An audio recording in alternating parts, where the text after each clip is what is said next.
I was born in Italy, one of the most beautiful countries in the world. But my parents decided to move to the United States where they had freedom and opportunity. So I grew up in none other than Miami, Florida. Statistically, I should be a Democrat because I'm an immigrant, right? Well, wrong. I am a gun loving, God fearing, conservative Republican whose mission in life is to spread the gospel and promote conservatism.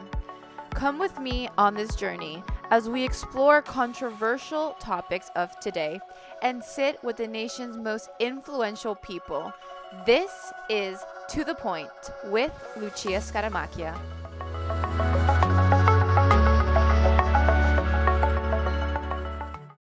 Hey everyone, welcome back to the Point with Lucia Scaramacchia. And today I have the lovely Alexandria Suarez with me. How are you today? I am doing well. How are you, Lucia? I'm doing well. Thank you for joining the show today. So you are running for Florida House 120, is that correct? Yes, I am. So let us know, why have you decided to run? What gave you the inspiration? So it's interesting because I could not have planned a better career path or paths to run for office. My life has turned out the way it has. And it's put me in a really good position to give back to our state. I started as a middle school teacher. I did that 10 years. I had my 10 kids at the time, couldn't afford to keep teaching, living paycheck to paycheck. So I Yeah. went into health pharmaceutical sales. That was within the same district. So I did that for almost 10 years. So I got a really good insight into healthcare. And then in my 40s, as you know, I became a lawyer Yeah. and went solo practice, opened up my own small business, my own firm. And here I am with this wealth of experience and in a district that from farm to sea is very unique and really needs somebody that's going to represent us in a way that provides comprehensive knowledge of what's going on, let's say. And I've lived and I've worked in this district most of my adult life. So I figured I need to run for the seat. If I can, I should. And so that's what I'm doing. I like how you mentioned comprehensive knowledge. Can you expand a little bit on that? I would love to. So, all right. So in education, I was a public middle school teacher, but I actually also led our school in a Socratic program, which had students learn how to critically think. So I led the entire school in this endeavor. We became the only A+ rated school that was not magnet, not charter, just a plain old regular middle school. And we got A+ ratings from the state of Florida. So that's a huge thing. And it's something that I think we should be able to just implement across the board and help elevate our students' thinking and our students' achievements. Then I went into healthcare. And in healthcare, not only did I work as a pharmaceutical rep for a big company, which means that there was a lot of investment in us having the knowledge of how things work, state agencies, Medicaid, Medicare, how medical practices work, the challenges in healthcare, whether it's MSOs, which are these clinics and the way that functions, reimbursement, how it trickles down from government and ends up eventually for the patient's care. Well, in healthcare, besides that, I also helped with being an administrator in Roberto's medical practice. So I've learned all the regulatory aspects of that, all the burdens that they're under, and everything that they have to basically check off in a box, which gets in the way of taking care of patients, of just doing what they do best, and that's taking care of their patients. Besides that, I decided to go into healthcare law. So I've also litigated in Tallahassee before the Department of Administrative Hearings with cases that had to do with Medicaid, Medicare audits and insurance claims. So it's pretty comprehensive because I've seen it from different points of view, not just one. And I've got this wealth of information and background and knowing when I see things going on in our healthcare access or the lack thereof in some places like the lower keys. Mhm. It's almost like you can say, oh, okay, I know where it is. I know what we should be working on to get it fixed and Right. what can help. So that's what I mean by comprehensive. And then now in law, obviously, you get the qualifications and the training to be able to go to legislature, and it's pretty simple. Some things are good law and some things are just bad law. Right. So it sounds like you are a well-rounded citizen that is going to run for office and not just a career politician. And that Yeah. is exactly what our founding fathers intended. So let me ask you, before doing the campaign, if you can go back in time, what would the current you tell the you before you ran for office? Go knock on more doors.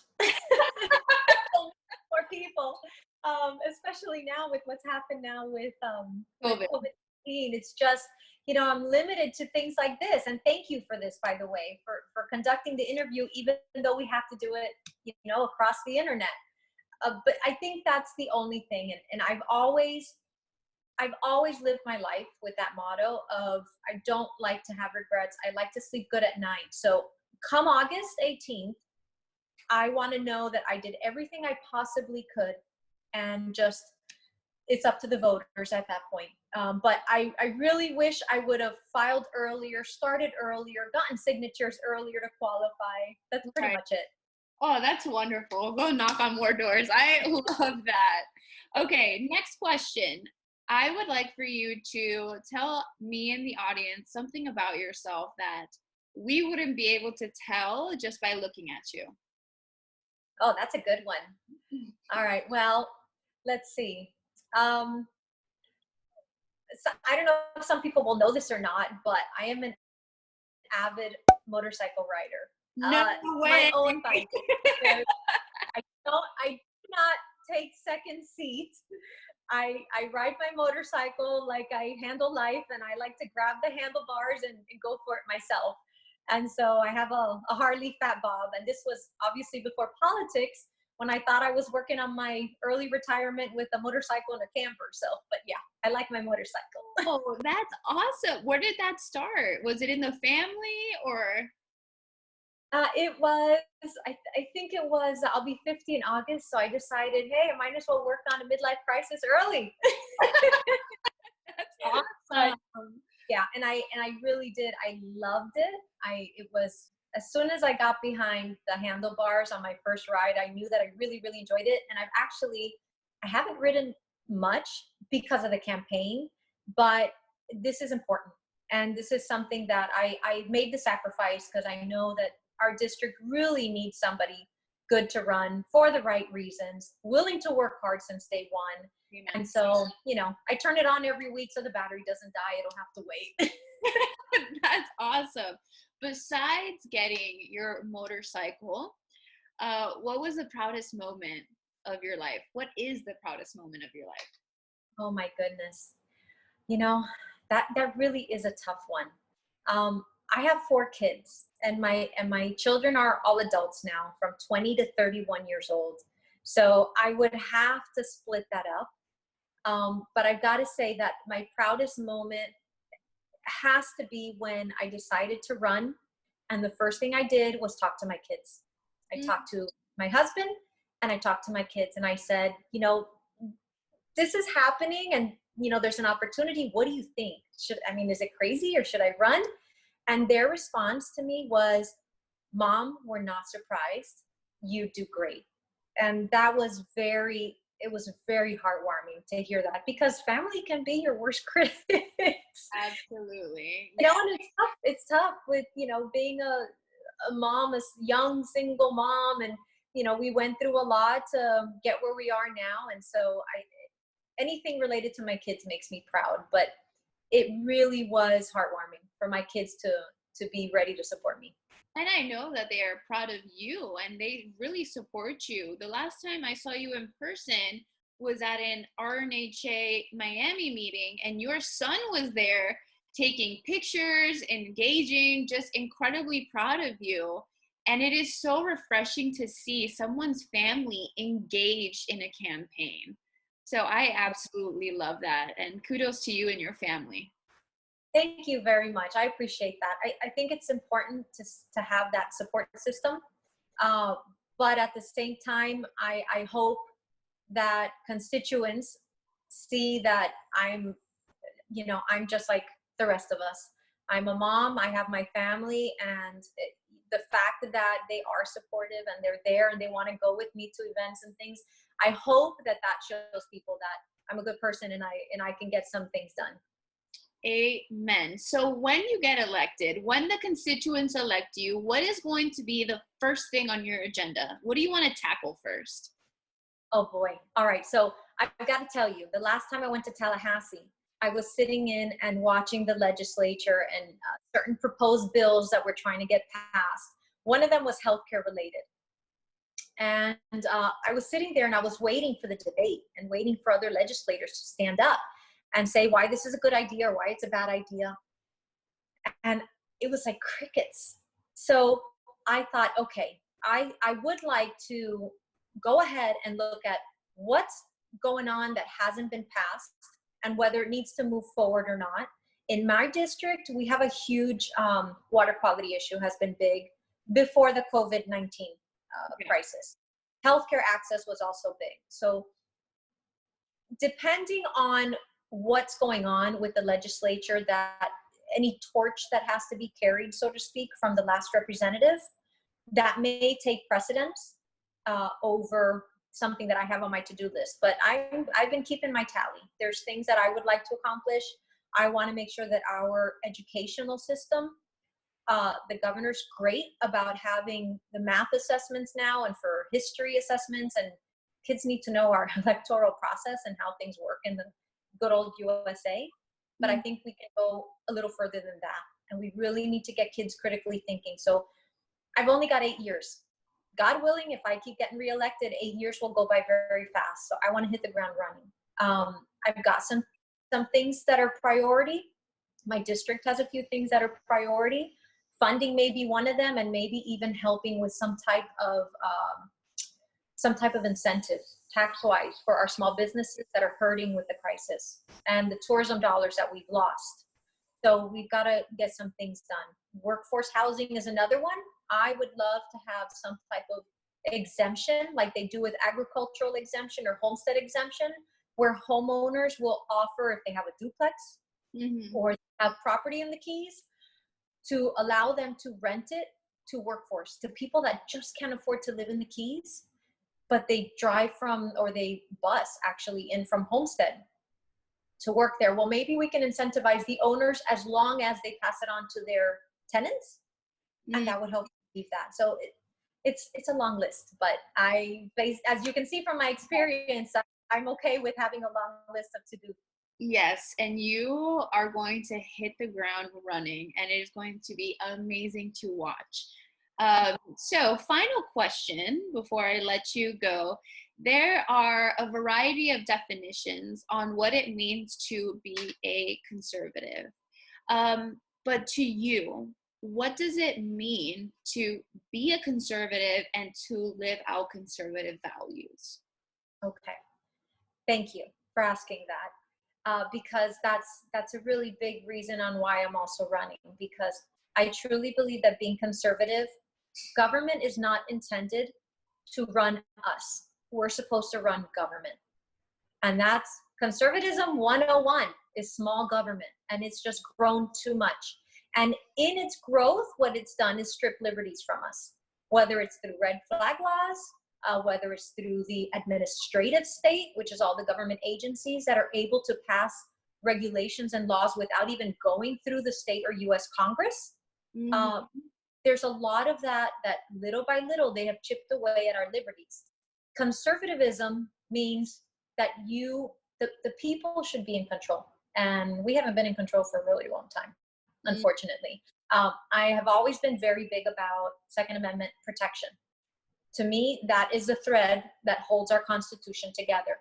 If we don't have a level playing field with our government, all is lost. You can kiss goodbye freedom of speech, freedom of assembly, freedom of religion, because you will not have, you won't have much of a say in it. And so I think being conservative fiscally as well means that you let people pretty much live and let live, but you let capitalism do its thing, just like you let what they're supposed to do, and just like you let businesses run their businesses without so much governmental interference. And that can be either fiscally speaking, where you're not bombarding them with taxes, and that also means just logistically letting them do what they're going to do and help this country thrive. Amen. And we need more of that, not only in Congress, but we need it in Tallahassee. So it's good to know that your definition of conservatism is exactly what it's supposed to be.